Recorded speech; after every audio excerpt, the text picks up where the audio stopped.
We got a great show for you today. I like how Big Mac put himself in the open now. I mean, he does the open. He produces it. And he figured after 28 months, let me put my voice in the open. As if that's going to get him more airtime or make people think he's a bigger part of the show. The show does that all by itself.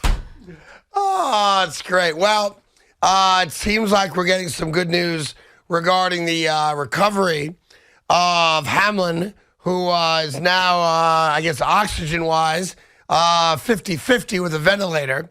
It was 100% all ventilator, obviously, the first 24 hours. But that sounds like it's going in the right direction. But clearly, he is not anywhere close to being out of the woods totally yet. So you still keep a small part of your feelings and thoughts with him and his family as they still suffer through all this. In the meantime, sadly, this is kind of the way things go. Life does go on for everybody else, meaning the NFL is back. Week 18 this weekend. New York Giants have a decision to make. Do you play anybody? Does Saquon Barkley even put on a uniform? Does Daniel Jones put on a uniform?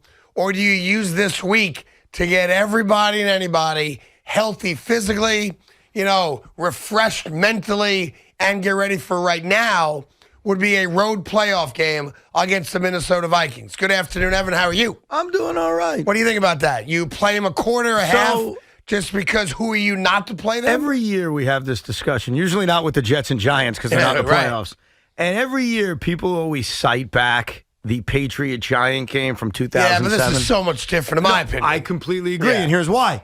Every other time the Jets or Giants, rarely, but other teams play and have to make a decision like this, we all forget what happens next. We all do. Right. Like, just so happens they won a Super Bowl. Right. We cite that one because it's the most memorable decision ever made in terms of rest or no rest. Right. It's the only one we ever cite. And by the way, you can make the argument back then, and we don't want to regurgitate the whole thing, that the only reason the Patriots played it out is that they're going for the perfect season. No, absolutely. And then we saw years later teams decide not to go for a perfect season. But anytime we have these discussions, you're always going to hear people. There'll be someone calling in later today who's going to say, hey, remember 07? Yeah. It's irrelevant because it's one example. Play Saquon.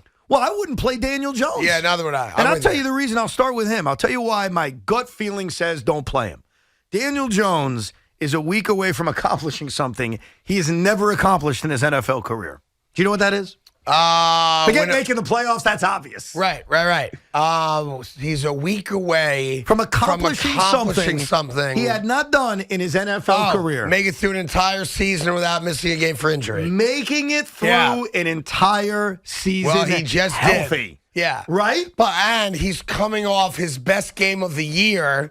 Why not leave that the best feeling going into the playoff game? Let me further the first part of what you said, because I agree with you, maybe for different reasons. Yeah. He's also coming off a game in which he ran the football how many times? Yeah, a bunch. And showed you, and I respect the hell out of this, hey, I'm going to go get that first down. Yes. I'm going to go score that touchdown. My body be damned. And while in a postseason game, run, Daniel, run, and you're going to need Daniel to run, in a game that means absolutely nothing. Yeah. Can you imagine the feeling you have? Because he's a football player, bro. He's not going to think. He's going to go make plays, right? Of course, he's not going to think, oh, gee golly, it's week 18. Let me slide. No, he's not. He's a football player. What's going to go through your mind when Jones is whirly-birding through the end zone and his body is flying through the air? No, listen, I think if there's anybody that's even questionable at all, injury-wise, they don't play. But he's not questionable. I know. I don't play Barkley because there's nothing to be gained by it. Rest the legs. I don't play Daniel Jones for all the reasons we've just discussed. If you want to name 3 or 4 other guys that you don't want to play, I don't care who they are. Give every backup the opportunity to play. You could lose this game by 50. It don't mean a damn thing. It's not going to make the locker room upset. It's not going to change the specter of getting ready for the next game emotionally. You're a playoff team. Again, the order may change. It may not be the Vikings. It looks like it probably will be the Vikings. Likely, yes. I think so. Yeah. But you need the Niners to lose, just for the record, and that doesn't seem like a likely scenario. San Francisco's playing Arizona, right? Yeah. Yeah, they're not going to lose. Philly can beat you by 50. They probably will. I don't even know what they're going to do with Jalen Hurts and all that stuff, nor do I really care. This is now about getting the New York Giants into the best position to beat, let's just assume, it's the Minnesota Vikings. If the Giants play nobody on Sunday, and then let's say they lose to the Minnesota Vikings, is anybody really going to think they lost the game because they took the foot off the gas? No, but not at all. If they play their regulars, and specifically to me, it's Daniel Jones. That's the guy who I'm thinking most about. You're right. If a guy's questionable, don't play him. Leonard Williams has a neck issue. Don't play him. Right. But with Daniel Jones and the way he's played the position this year, and he's done it brilliantly, by the way, and they have unlocked what we all knew about him. His best attribute is his legs, and they've used it a lot. Think about how many times he's run the football this year. He's been great. It's all compliments. And knowing the way he plays football and knowing the desperation of the Eagles, because guess what? They are sort of desperate. They don't want to lose this division. Oh, no. See, the Eagles have to win this game. And I think Jalen Hurts is going to play. Maybe not the entire game. I think if I'm the Eagles, I go out there trying to get a 2-touchdown lead in the first half. Of course. And then start sitting guys down because the Giants really shouldn't be a threat because the Giants are not going to play their guys, correct. should they? The Eagles not winning the division is a disaster. Correct. The Eagles not being the number one seed is a disaster. They have to win this game on Sunday. So specifically with Jones, I'm talking about him. I ain't risking a damn thing. This guy's had an injury problem throughout his career. He plays the game tough, which you appreciate. I'm not risking anything on Sunday, and I don't think that leads to anything bad in the postseason. No, I mean, even play out the other side. If we take injury out of it for just a second.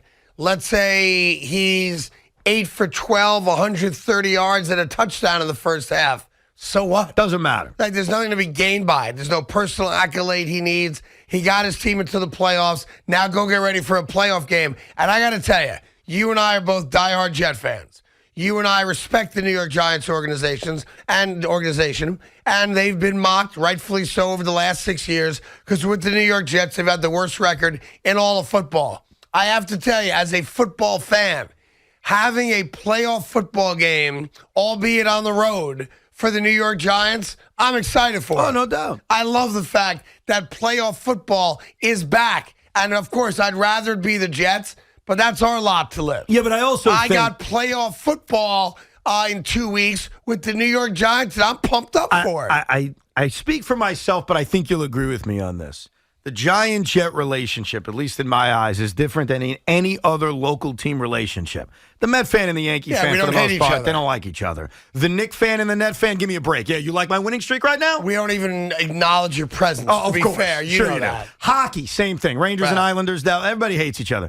To me, I've never, other than Christmas Eve 2011, other than that, I've never had a quarrel with the Giants. And most of the time, I'm happy for them. And as jealous as I am, because jealous is a fair word, especially with the way the season played out, envious, I am overall pretty happy for the Giant fan, especially because I've sat here with you, and we've all sat here, and we have watched over the last 5 years, and you've said this on the air, that the Giants have become the Jets. The Giants became a laughingstock. They became the team that fired coaches after 2 years consistently. 3 of them in a row. Let's not lose track here. McAdoo, Shermer, Judge, 2 years. 2 years, 2 years, goodbye. McAdoo wasn't even a full 2 years. They had become us. And then they rose from the ashes in the most surprising season we've seen in a long time. And they've overachieved their way to a playoff spot. So while I'm jealous, I'm also happy for them, for some Giants. Listen, I'm excited that we got playoff football back. These December, January, February, March months for the last more than half a decade have been filled with, watch other teams go celebrate. Other teams that normally don't make it, make a run. The Bengals last year. Right. Bengals, although they were, a very good team under Marvin Lewis, didn't win a single playoff game. They made the playoffs all the time. They just couldn't win. Right. And we're sitting back going, this team makes a run, that team makes a run. And we know by Thanksgiving that we have no playoff football. This year we got it. And listen, if you told me the Giants won a Super Bowl, I'll sign up for that. It ain't going to happen, but I'll sign up for that. Let me walk you through a scenario. Yeah. Just a little scenario I was thinking about the other night. I've made it very clear to you, you disagree with me, that the Green Bay Packers are about to go on a deep postseason run. Okay? Yeah, you're not alone. Sit with me on this for a second. Packers win Sunday. They're the 7 seed. They're matched up first round of the playoffs with the Niners, and they pull off the upset. They knock them off. In San Francisco, Aaron Judge exercises the demons of Jimmy Garoppolo. Rodgers, but close. What did I say? Judge. Oh, sorry, guys. You're mocking them. So Green Bay is now matched up second round against the Eagles. Giants play the Vikings, pull off the mild upset, beat them. They face the winner of Tampa, Dallas. Isn't there a part of you licking your chops saying, bring that on, man? 100%. Bring on Tom Brady. Bring on the fraud Cowboys. Yeah. They ain't going to a championship game. I have just painted a sort of realistic, not fully because I get it. You've got the Giants in the NFC Championship game at home against the Green Bay Packers. That's exactly what I have. That's what you have. I've just painted a scenario Why where not? MetLife Stadium is rocking. Now, you're going to lose that game. Yeah. My apologies. Fair enough. But I just painted a somewhat realistic scenario of the Packers going on a run and you guys getting a little bit of a roadmap that's not that complicated. And it'd be Minnesota and Tampa? Minnesota and Dallas? Come on. By the way, you'd give yourselves more than a fighter shot in that, and that's what being in the playoffs allows you to do. It allows you to dream the impossible dream, to soar. Whatever it is. I don't know what it is. But I know it's about flying somewhere, impossible heights or something like that. Anyhow, I'm envious, I'm jealous, but the New York Giants are in, right? Let's enjoy that. Let's get into it. A couple other things around the situation with that terrible injury that we all watched Monday night with DeMar Hamlin. And, you know, I was afraid this was going to happen, and you and I are watching it happen every day in the 2 days since. And it's so objectionable to me that I feel like I kind of have to comment on it because it's what we do for a living. You know, the focus of all the conversation should be, rightfully so, and I'd like to think you and I have done this the right way, is about the kid, is about Hamlin. And then if you want to talk about all the things around it, the way the NFL medical staff ran to his aid, saved his life, all those things that came along with it. The broadcast, if you want to talk about that, all fair game, right? But it's all centered around what we watched on Monday night. Is that a fair assessment for you, right? Yeah.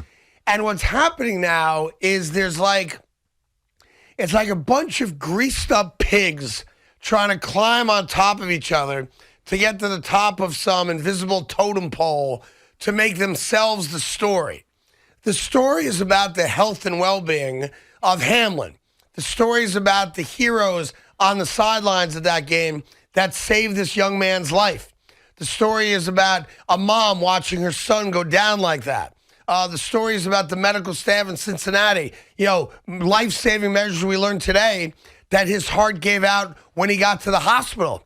They had to resuscitate him a second time. That's being denied by his family, or by his representative. Oh, well, it was a family member who said it. You're right. Yeah, his uncle. Just the update I heard about an hour ago is that part is being denied, but who knows the truth? Right, you get, but that's the focus of all this. Like, I heard a story much earlier today, and I was totally unaware of this, that the NFL goes through this training at every facility preseason, and then before the start of every game, the referees meet with the medical staff that's working the stadium for that game. And this is shocking to me. And I want to give the NFL credit for it. I don't even know if you know this. There is a singular person at every single NFL game, bar none, Thursday, Saturday, Sunday, Monday. And that person has a singular responsibility. And that is, in the event of a catastrophic injury, like what we saw Monday night, there's a single person at that game whose only responsibility is to make sure that that person can breathe. Like, what? Oh, thank God they do. Like, that level of detail and attention to detail from a medical positioning, and it's never been used before. But there is a person, man or woman, a medical professional, whose only job at that game is, in the case of something like Monday night, they intubate and make sure they have a breathing bag on a player as soon as possible. Save this kid's life, right? There's also a lead dog, man or woman, from the medical staff who is in charge of all the other medical personnel. And they practice this. Like, and I'm amazed by that. And as much as we talk about what the NFL doesn't get right, a lot of times more about football than anything, boy, they have this on lockdown. Save the guy's life. And they save this kid's life. But back to my point. It's now about, I want to make a name for myself. And I'm going to call someone out who did it, who I actually like a lot.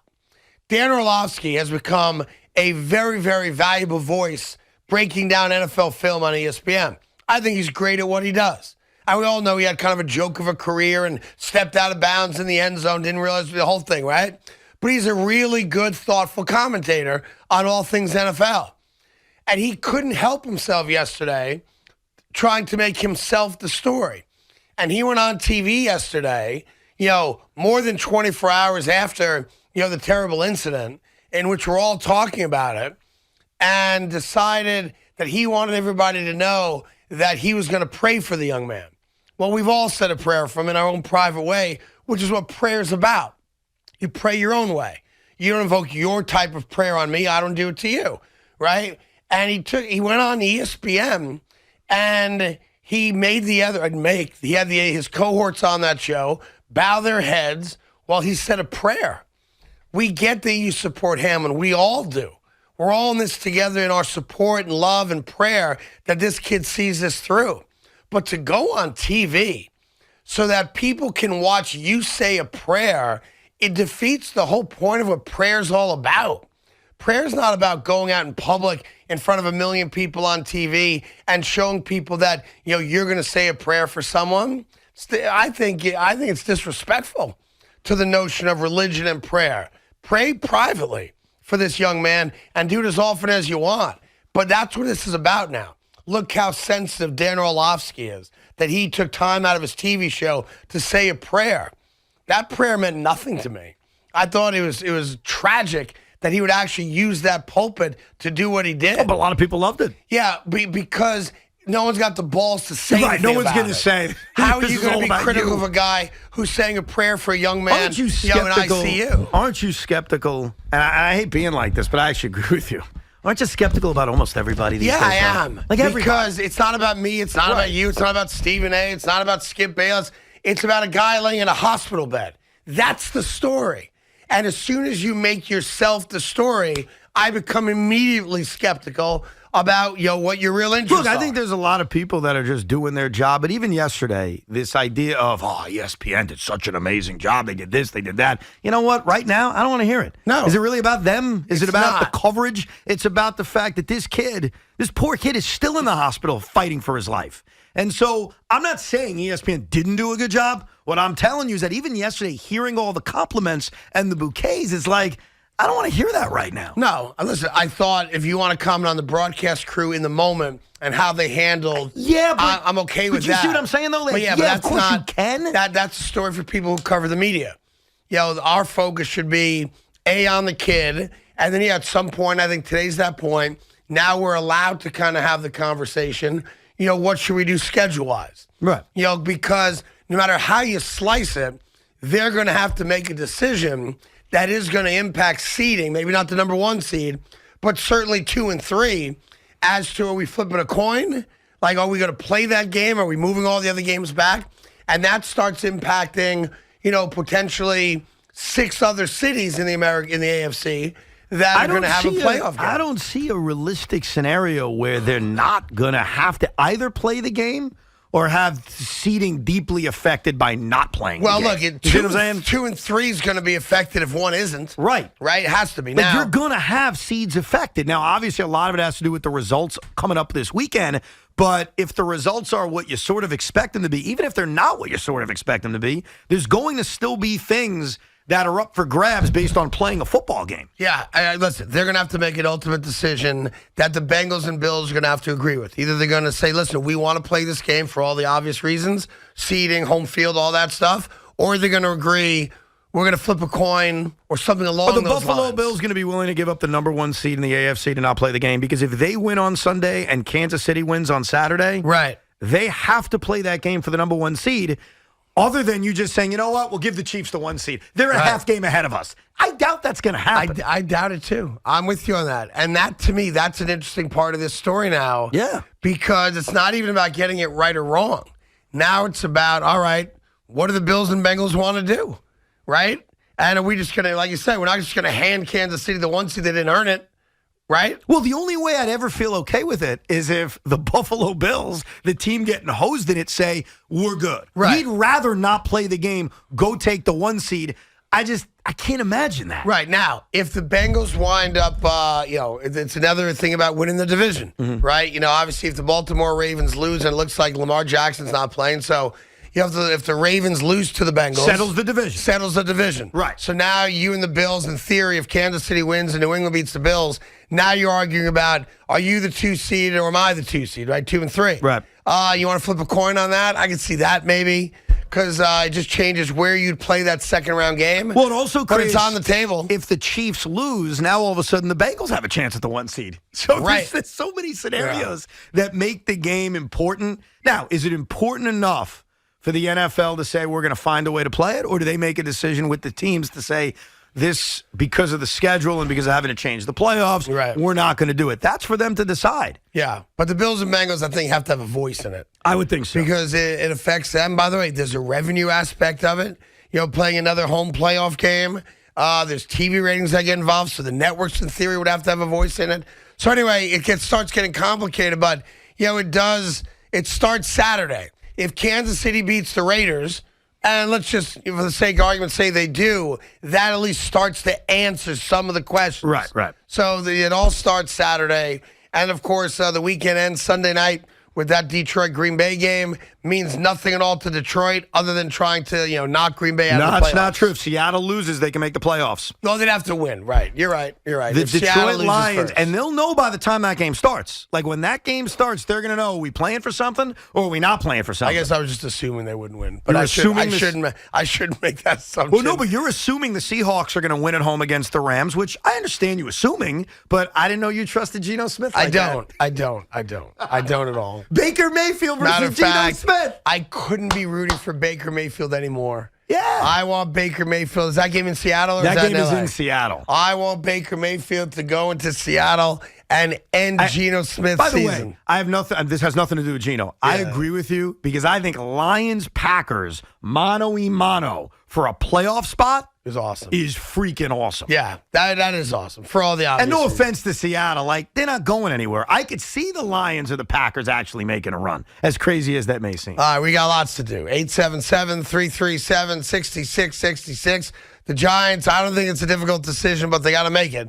And that is, do you play anybody of import this weekend against the Philadelphia Eagles? Now, you recognize in sitting your stars and your starters, you are handing the division and the number 1 seed Who cares? to a hated rival. Who cares? I'm just putting it out there. Do you care? You are giving them the title. Oh, hold on. Big Mac Giant fan, do you care that you're handing it to the Eagles? No, I don't care. Bill Loogie, do you care? No, I don't care. Yeah. They don't care. That was your Tommy Lou Gower impersonation? That was my Loogie impression. You went feminine, high pitch on that? I just went high pitch. I didn't necessarily. Well, you went a little feminine. Else. You went a little feminine. Let me call my wife and care. ask You went a little feminine. How about that? Is that There a is better, no Giant fan who's good. Because think about this, Craig. Here's what you're missing. Yeah. If you don't hand the Eagles the division, right, you're helping Dallas win the division. Right. I mean, either way. Dude. I mean, someone's winning the division, not name you. And it's one of the two teams, because I think Washington over the last decade has made you hate them less for obvious reasons. Yeah. It's Dallas or Philly. Take your pick. Well, it's really not even that close on that either. It's Philly. It's not even close. By the way, I think there's more. a benefit to the Giants having the Eagles win the division. What's the benefit? Because if I have it correct, you wouldn't have to play them to the championship game. I'd rather play the Cowboys or Tampa the second round. Not necessarily. No? No, because if Green Based Bay on seeding, doesn't pull off right. the upset, Right. which I'm predicting, maybe you're joining me, then you reseed, and they would be locked up against the number 1 seed. Yeah. You can't think about it that way, really. You can't think about Philly or Dallas or how this affects me. You've got to think about it as, I got to make sure that when I play the Vikings or Niners, I am as healthy as I've ever been. And let me tell you this right now. I love Brian Daboll, Coach of the Year. The guy's been amazing. If Daniel Jones gets hurt in a meaningless football game, I don't know about you guys, I'd be fuming. How could you not be fuming? There were Giant fans annoyed that Adoree Jackson got hurt returning kicks. Yeah.